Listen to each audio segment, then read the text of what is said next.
Hello, Keith Rucker here at VintageMachinery.org. Guys, today we are back to working over here on our pattern for the big syrup cane mill, and it's been a little bit of a while. This has been kind of on the back burner for a little bit. I've been waiting to get a part in to do this. As you guys have been watching know, we had to make some modifications to the little cross slide here on my pattern maker's lathe, and I didn't have a tool holder, a lantern tool post. I thought I had one, and I probably do somewhere, I just couldn't find it. But I had to get another one. And I had a viewer over near Savannah, Georgia that was kind enough.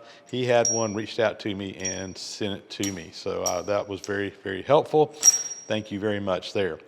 Today, what I want to do is get this thing mounted. We need to get a cutter made for this thing, and we need to start turning this thing out finally. So let me show you what we got to do to get this tool post mounted. And first off, let me kind of show you the tool post. So this is called a lantern type tool post. I'm not sure where the lantern term came from or what, but this is what was pretty much on all your old school type lathes, metal lathes and so forth like that. It's basically just a post. It fits into a T-slot down here. There's a little piece in the bottom that has a radius in it, and you got a little rocker here that fits in there, and you would take a tool holder kind of like this that holds high-speed steel tools. That would go in there. You could move this thing around, whatever, and using high-speed steel tools, you could do your turning. And like I said, back in the old days, pretty much all of your metal lathes in particular had this type of tool holder on them. In more recent years, we've kind of gone to more advanced tool holders like the Aloris type, etc., and using inserted tooling rather than high-speed steel for the most part. But these things are still very handy, and for this particular lathe, I'm not really going to be using inserted tooling on it. We'll be just grinding high-speed steel knives and using them. So this is going to work out just fine here. So this tool post holder, let me just kind of strip it down here. We'll pull the little top off the bottom. There's a T nut in the bottom that slides up into this T slot here on the cross slide, or on the compound, but as you can see, it's just a little bit too tight. And part of this is because over the years, this thing has stretched. I can tell it's been deformed a little bit, or it's just been tightened up a bunch. What I'm going to do is take this over to the surface grinder, and we're just going to lightly kiss it and kind of get the top of this thing. It's just become, like I said, a little deflected and bent. It's the right thickness. You can see here on the edge it fits right in, but when it gets to that center part, it's just bent just a little bit. So we're just going to grind that top out, make it flat again, and we'll get this over here. There's a little recess in the bottom. The tool post itself has a little step in it, and that captures that in place. And over the years, as this thing has been tightened up between these 2 points, it's just kind of pulled that top up just a little bit. We'll straighten that out real quick on the surface grinder. So change of plans here, guys. I think instead of going to the surface grinder, I'm going to see if I can just kind of hit this over here on the belt sander. It's just got a little bit of deflection in there, and I think I can just knock it back. This does not have to be a precision ground piece, so we're just going to take the shortcut here and use the belt sander. And I'm using my Ameribraid belt sander that I absolutely love. Picked this up last year when I was at the Bar Z Bash. Stopped by the factory and bought this thing, and boy, has it been a nice addition to the shop. I use it all the time.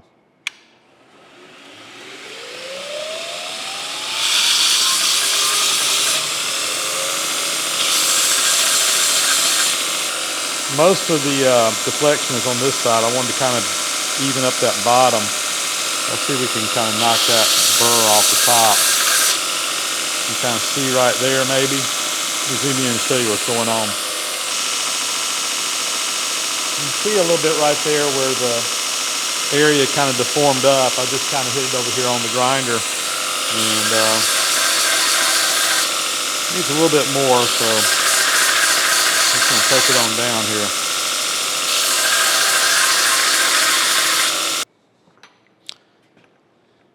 All right, this fits now, so that's what we want. I think it fits in both directions. It's just a little bit tight, but I think it's going to work. Let's slide the post on. Yeah, we're good. So that will just kind of capture in that T-slot up underneath the bottom. We can drop our rocker box there on. Here's our rocker piece up underneath the bottom. And then we have a tool post, or tool holder rather. Put that in there. Let me get one that's actually... So this one here is straight in the front. This one kind of bends to the right, or left rather. And I'm going to use the one that bends to the left so that we can kind of come in here and get that angled in there like we want. We'll tighten this up. Now I need to find a piece of high-speed steel to go in there and get that turned to with a good edge on it. We'll get over here and see what we can do. Let me find a piece of high-speed steel that'll fit that. So now I want to grind a piece of high-speed steel for my cutter there, and I've just got a new cutter here. This one pretty much is unused. It looks like it's been hit on the grinder, but I don't think it's ever been used before. Still has the decal on it. And again, I'm just going to use the belt grinder to work on this.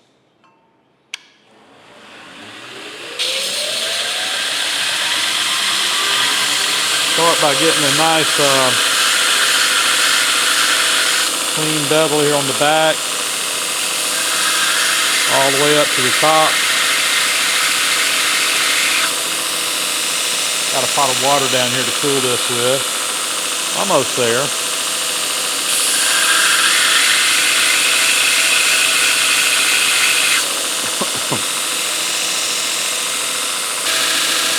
Put some relief in the back here.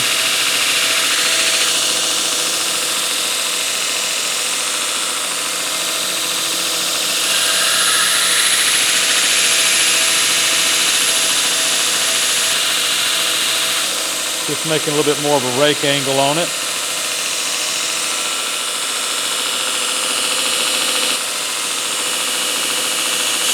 I'm going to put a little bit of a radius on that end.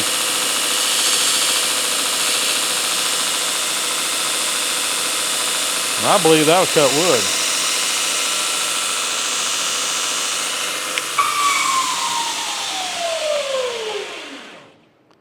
There we go. Just something to kind of come in there and shear off some wood. Let's go try it out. So let's come in here.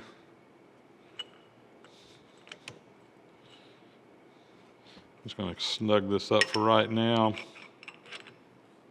and get our cutter put in.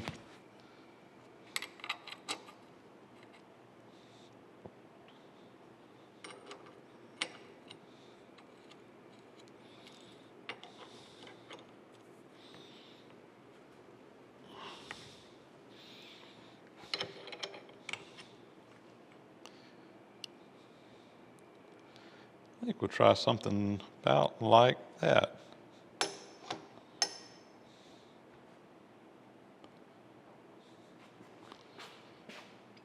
tell you what I might do is I'll try a different tool holder. Let's try a straight one, see if we can get a little bit better angle on it. Yeah, I think that's going to work better.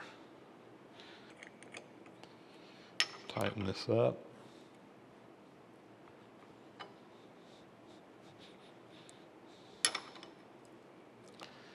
Make sure that's good and tight.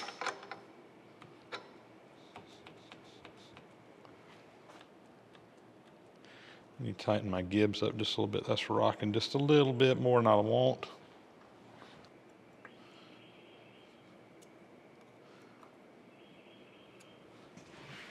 Much better.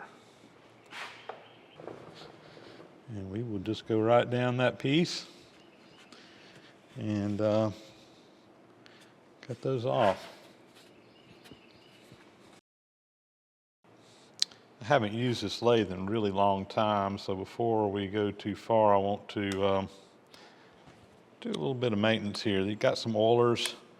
These have got bronze bearings in them, and there's a reservoir up underneath the bottom with a wick that goes up to the bearings that keeps things lubricated. They should be full of oil, but I don't trust anything. So I'm just putting a little bit of oil. I'm just using a lightweight spindle oil here. This is a really lightweight oil, which is what I like running on my bearings. And it's taking plenty of oil, so I'm just going to go ahead and make sure these are both filled up. There's one on the front, and there's also one back here, a little reservoir. So we'll make sure those are filled up before we get too far here. And while we're at it, I'm going to go ahead and grease these pillow block bearings. Guys, I invested in one of these battery-powered grease guns, mainly for my equipment outside. I've got a skid steer and some other equipment that I use, and this thing is a lifesaver, but it comes in handy in the shop as well. Whoops. Let me use Zerks up. This wood dust just attracted that grease, so I hate grease. Just makes a mess. But it has its place. Most of your machines use oil instead of grease. But there are some exceptions. All right, let's turn things on. And looks good. We got a little bit of run out in the part here, but no big deal. We're going to turn it out. It'll be running true when we get through. Looks good. I got variable speed on here.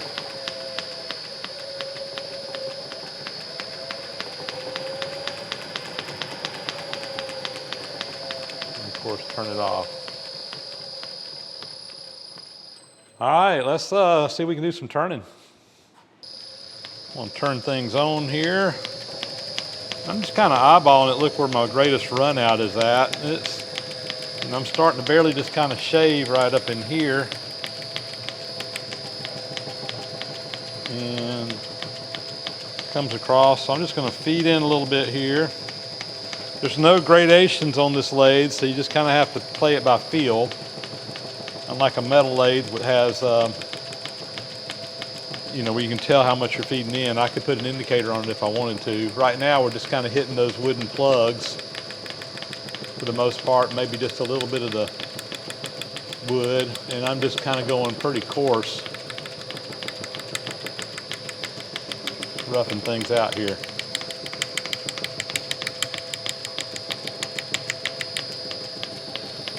All right, make another pass.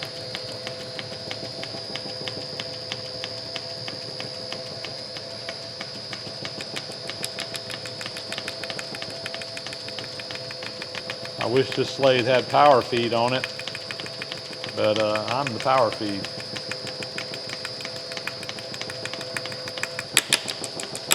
Take a little bit heavier cut, just trying things out here as we go.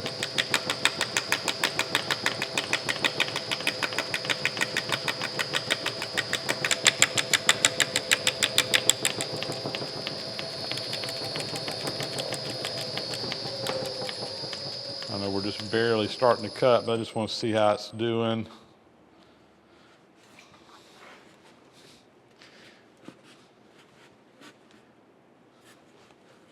So just kind of cutting right there and right there. All right, we're going to continue on here.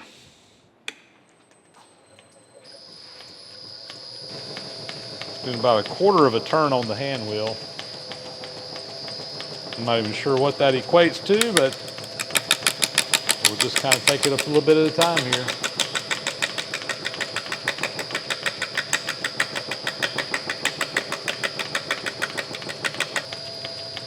Again, I'm just going to give it about a quarter of a turn on the cross slide. And here we go for another pass. Starting to take a little bit heavier cut there.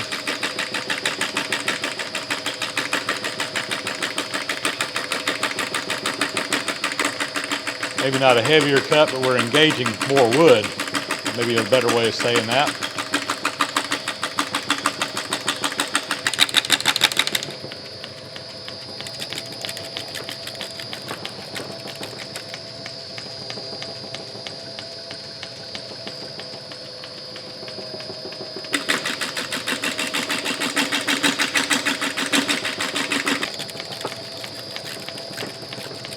take a look here and just see how it's looking.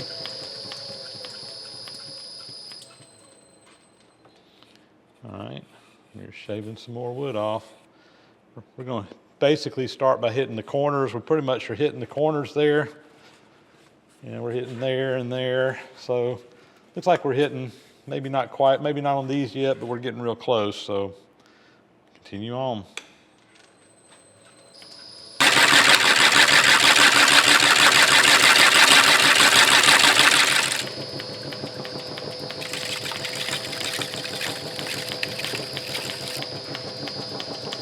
See what it's looking like now.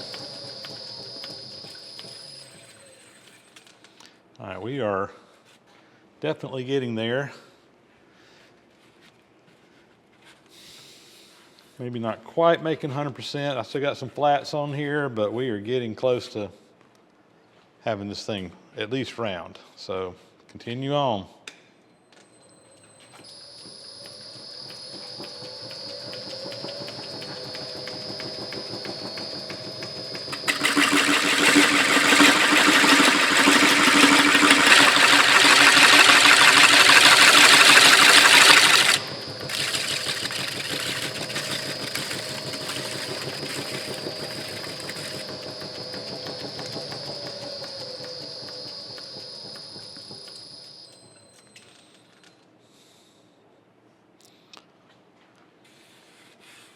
All right, that is coming along good. I'm just looking here. I think we may have it cleaned up. Is it cleaned up all the way around? I think it is. All right, I'm gonna get a measurement on this diameter, and I also need to do a little calculate and make sure I've got a good plan here and make sure we don't go too far as we go. I got some cracks in here. I'm probably gonna have to fill those in. I got some little wedges that we can drive in there and glue in on some of these as well. So let me kind of figure out where we're at, where we're going, and we'll go from here. Now that I've kind of got this thing trued up, where at least it's round all the way around, I need to kind of figure a couple things out. First off, what is the diameter? Where are we? Where are we going to? I think I've got that calculated over there and figured out. But also I need to know about how much of a cut am I making each time, because again, there's no gradations on these knobs. You're just kind of turning things. I'm not sure how far it's moving. So I've put a dowel indicator up here. I've been turning this knob, roughly a quarter of a turn. And again, this is not a super accurate measurement, but it kind of gives me in the ballpark where we're at. So I'm just going to turn it a quarter of a turn. I got it set on 0 right now. And let's just see, that's about a quarter of a turn. And I'm just going to call that 35 thousandths. It's actually measuring 37ths. Guys, this is not a precision thing that we're trying to do here. We're going to be making a pattern for a rough casting that's going to be machined. There's going to be extra material on here. I need for it to be within a 1/16 of an inch or something. Plenty of wiggle room to work with. But I'm just going to say 35 thousandths is about a quarter of a turn. Because we're turning, you're removing 35 thousandths on this side, but in essence, you're also returning it on the other side as well. Your actual diameter reduction is going to be twice that, so let's just say 70 thousandths for every time that I do that. That'll just more or less right now just kind of make sure that I don't go too far as I'm starting to machine this. I kind of have an idea how far I'm moving. And when we get to that last measurement, we'll probably get the indicator back out to make our final cut before we go across here, but we're a little ways from doing that right now. So now, where are we? What diameter are we at? Normally when I'm doing wood turning, I'll use a set of spring calipers and just kind of measure the outside and put it on a ruler. I mean, again, it's not usually super critical measurements. The problem is I don't have a set of spring calipers to go across this. Let me show you what I mean when I say spring calipers. These are spring calipers, so I would just kind of get in there and measure them, and then you go measure your gap with a ruler. If you wanted to, you could use a set of calipers or something like that. But again, I don't have a set big enough to measure this with, so I'm breaking out the machinist tools. I got my a 10 to 11 inch micrometer. I did measure this just briefly a while ago with a tape measure, and we were a little under 11 inches. So let me just kind of see exactly where we are here. And again, I don't need this kind of tolerance, but this will tell me where I'm at. So we are at, of course, this would be 10 inches, and we're at 918 thousandths.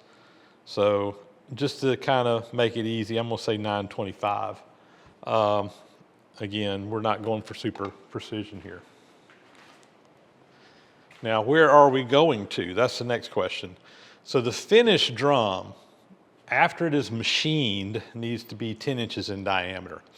But again, we're going to be doing a rough casting, and I need to have material to take off. My general rule of thumb is anytime that I'm machining a surface, I add about 1/8 of an inch or 125 thousandths to whatever area we're doing. So in this case, again, because we're going to be turning it, I need to add 1/8 on each side, which is a 1/4 inch larger than where we need to be. So my finished diameter needs to be 10 1/4 inches, 10.250. But again, one other thing, we talked about this when we were talking about pattern making before.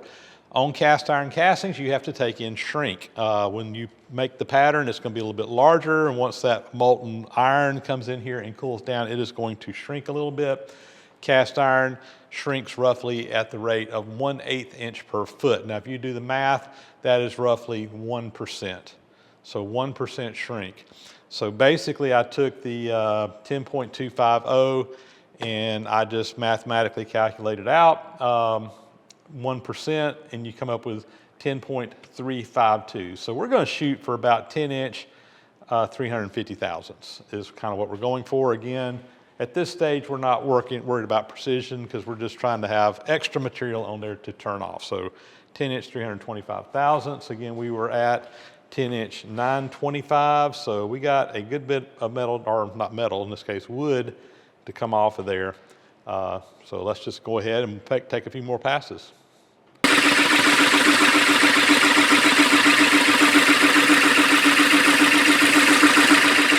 All right, so we're basically at, let's just say we're right at 500, so 1.5 inches. So we're just about 4 thousandths under, or 10.5 inches. So we'll call it 10.5.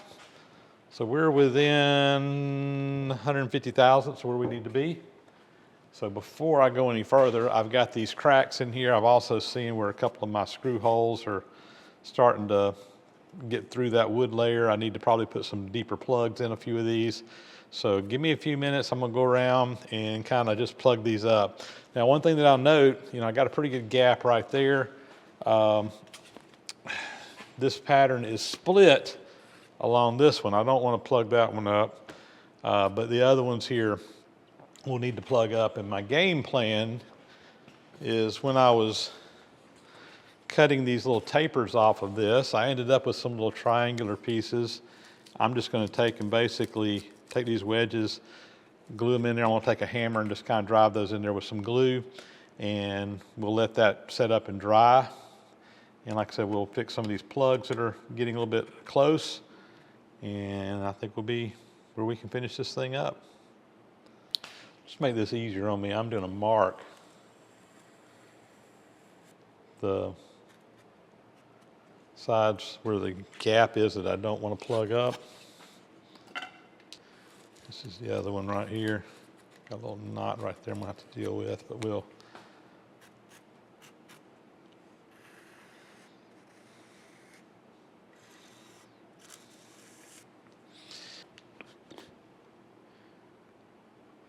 I got a little gap right here. Just going to run some glue down the length of that. Take some glue. We're going to go down this gap. Take a wedge here.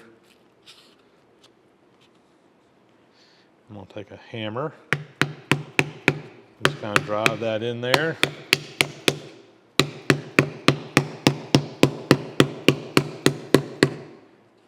And that should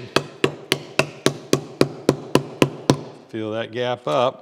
On some of these smaller gaps, I'm probably just going to take a little wood filler and fill those in. The bigger ones I use a wedge on. All right, so to fill in this other stuff, what I've got is some of this Durham's rock hard water putty. I use it for this kind of stuff all the time. I'm not worried about what the finish is going to look like on this as far as, staining it or anything crazy like that. So we'll just kind of put some of this in there. This stuff will harden up nice and hard. And I think I'm just going to, instead of trying to put plugs back in these, I think I'm just going to fill them with the putty. The stuff machines real nice. So some of these screws are a little bit close. I'm hoping that doesn't give us any problems. There we go, guys. That's what we ended up with. I'm pretty happy with that. I will sand this before we're all said and done to get a little bit smoother finish on there. But I got all my cracks kind of sealed up with the putty, the heads here for any of those that pulled out. We filled those in with putty. Most of them still had wood in them. But I think that's going to work just fine.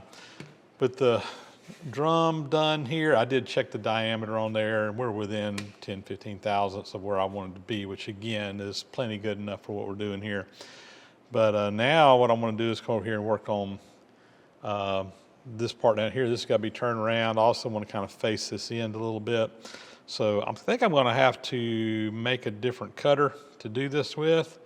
Let me work on getting a cutter set up, and we'll come in here and see if we can get this turned out round too.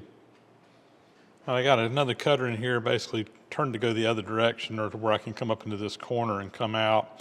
Should have clearance on everything, and this needs to be turned down to, so the final diameter of this shaft is going to be just a little under 3 inches, but I think I'm going to use a 3 1/8 inch shaft through there if we can get that turned out right. So let's go ahead and see if we can get this trued up, and again, this front side faced.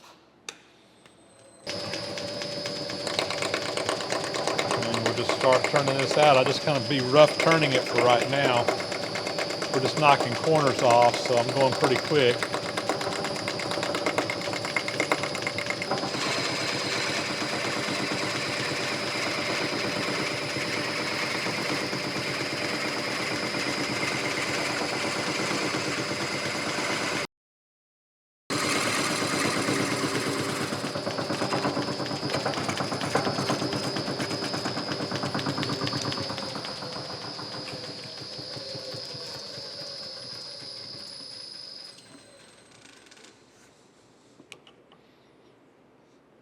All right, I got 25 thousandths, and it's just still a little bit of a flat right there, but it's not enough that's going to matter for anything. It's right in the parting line, so I think it's going to be fine. I'm going to come in here and face this side here just to make sure we got a good true surface on this side, and then we'll do some sanding. Kind of pull this out here.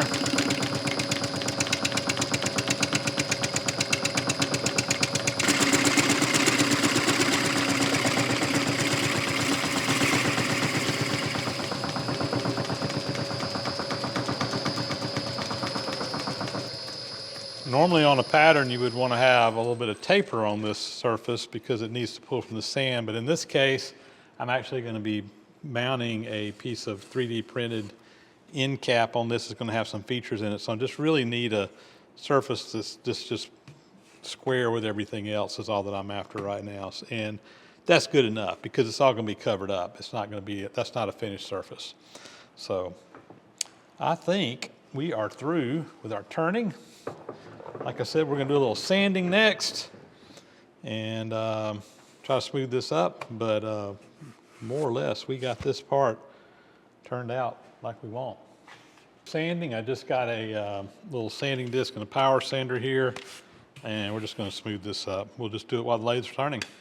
It's power sanding.